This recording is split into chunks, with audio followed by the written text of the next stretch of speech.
حضرت علی کی شہادت کے بعد لوگوں نے، جبکہ ابھی حضرت علی زخمی تھے، انتقال نہیں ہوا تھا، آپ سے پوچھا کہ ہم حسن کے ہاتھ پر بیعت کر لیں رضی اللہ تعالیٰ.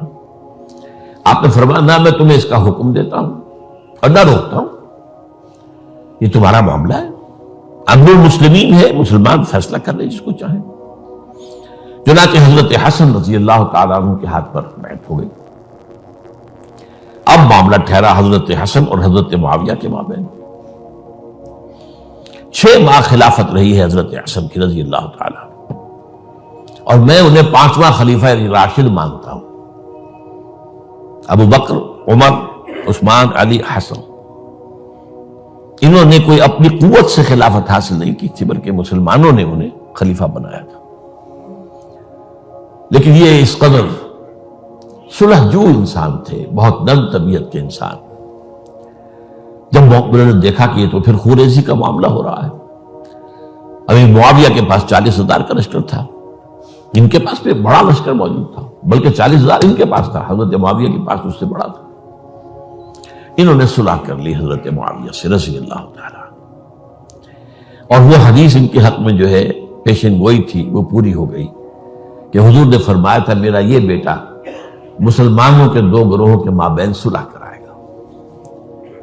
یہ سن 41 ہجری کا واقعہ ہے جب صلح ہو گئی اور حضرت حسن دستبردار ہو گئے اور امیر معاویہ کو اب خلیفہ تسلیم کر لیا گیا. اس کو عام الجماع کہتے ہیں، یعنی وہ انتشار اور تفرقہ جو سبائی فتنے سے شروع ہوا تھا، اگرچہ اس کا نقطہ آغاز تو بالفعل بنا شہادت عثمان، پھر وہ جنگ جمل اور جنگ صفین اور جنگ نہروان، اور اس کا ایک نتیجہ جو نکلا وہ کیا تھا کہ اسلامی حکومت کی حدود کی جو توسیع ہو رہی تھی وہ عمل رک گیا. وہ تو خلفائے ثلاثہ، اب یہ ثلاثہ میں گن رہا ہوں، حضرت ابوبکر، حضرت عمر، حضرت عثمان، ان کے دور میں ساری توسیع ہوئی، فتوحات ہوئی. حضرت علی کا دور جو ہے سارا خانہ جنگی کی نظر ہو گیا. وہ خلیفہ راشد ہیں، اس میں کوئی شک نہیں ہے، بہت عظیم شخصیت ہے، ہمارے نزدیک صحابہ کرام میں سوائے 3 کے سب سے بڑھ کر ہیں، سب سے افضل ہیں. ہاں، ابو بکر، عمر، عثمان ان سے افضل ہیں ہمارے نزدیک. خلافت جو ہے خلفاء کے مابین ترتیب فضیلت جو ہے وہ ترتیب خلافت کے مطابق اہل سنت کے نزدیک، لیکن باقی ہزاروں صحابہ میں تو سب سے اونچے ہیں. اس حوالے سے حضرت علی کا کوئی قصور نہیں ہے رضی اللہ تعالی، ان کی کوئی کوتاہی نہیں ہے. انہیں یہ خلافت ملی ہی ایسے پرفتن دور میں ہے. اگر کہنا جو ہے اگر روکا گیا ہے کہ یہ کلمہ لو مت استعمال کیا کرو، اگر یوں ہوتا تو یوں ہو جاتا، لیکن یہ کہ بہرحال ہمارا سوچنے کا ایک انداز ہے. اگر حضرت علی کو اول دور میں خلافت ملی ہوتی تو ان کے کچھ اور نتائج اور ہوتے. اب یہ پرفتن دور کے اندر خلافت ملی، خانہ جنگی ہو رہی ہے، اور جو حالات میں نے آپ کو بتائے ہیں، ظاہر بات ہے کہ وہ دور جو نہ ذرائع آمد و رفت ایسے تھے، نہ ذرائع مواصلات ایسے تھے، نہ کمیونیکیشنز ایسی تھیں. وہ تو یوں سمجھیے کہ دارالخلافہ کے اندر کے حالات جو ہیں بس وہیں پر فیصلہ ہو رہا تھا. یا پہلے مدینے میں ہوا، حضرت عثمان شہید ہوئے، اور یا پھر کوفے میں ہو گیا. وہ تو اصل جو بھی طاقت اس مرکز کے اندر جس کے پاس طاقت تھی اسی نے جو بھی اپنا فیصلہ ہے وہ منگا لیا. بہرحال یہ جو حضرت حسن نے مصالحت کی ہے، جس کی بنا پر ہم تو انہیں سلام کرتے ہیں، ان کا احترام کرتے ہیں، انہوں نے خانہ جنگی ختم کی، فساد جو ہے اس کی جڑ کاٹ دی، تعامل جماعت ہو گیا، اب امن ہو گیا.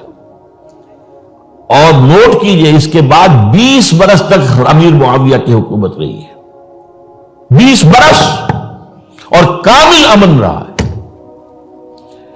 اس میں یہ بھی ہے کہ ان کے تدبر کو بھی دخل حاصل تھا، یہ بھی ہے کہ انہوں نے کچھ طاقت کا استعمال بھی کیا، یہ بھی ہے کہ انہوں نے دلجوئیاں بھی کی لوگوں کو، جس کو ہم کہتے ہیں مؤلفۃ القلوب، جو زکوٰۃ کے مسائل میں شامل ہے. کچھ لوگوں کی کے شر سے اس کو روکنے کے لیے ان کو جو ہے کچھ زکوٰۃ میں سے پیسہ دیا جائے وغیرہ وغیرہ، مؤلفۃ القلوب، تالیف قلب کے لیے. بہرحال نتیجہ یہ ہے. تاہم یہ جان لیجئے جو حضرت معاویہ صحابی رسول ہیں، ہم ان کو تسلیم کرتے ہیں، لیکن ان کی خلافت کو خلافت راشدہ ہم نہیں مانتے، اس لیے کہ وہ انہوں نے اپنی طاقت سے حاصل کی ہے۔ میں نے اسی لیے کہا حضرت حسن رضی اللہ تعالیٰ عنہ کی خلافت خلافت راشدہ ہے، لیکن حضرت معاویہ کی خلافت خلافت راشدہ، اگرچہ اس میں عمل رہا، اور وہ جو عمل رک گیا تھا، وہ جو مزید توسیع دارالاسلام کی، وہ دوبارہ شروع ہو گیا، خراسان کی طرف پیش قدمی شروع ہو گئی۔ ادھر پہلا بحری بیڑا بنایا حضرت معاویہ نے رضی اللہ تعالیٰ عنہ، اور یہ صحرا روم کے بعد جزائر کو فتح بھی کیا۔ انہی کے زمانے میں مسلمان فوجی جو ہیں استنبول تک پہنچ گئے، قسطنطنیہ تک، قسطنطنیہ کی فصیل تک پہنچ گئے، اگرچہ فتح نہیں ہو سکا قسطنطنیہ اس وقت، وہ تو بعد میں کئی سو سال بعد ترک جو خلیفہ تھا اس کے ہاتھوں فتح ہوا، محمد فاتح۔ لیکن یہ کہ باہر پہنچ گئے تھے وہاں تک، یہ عمل بھی شروع ہو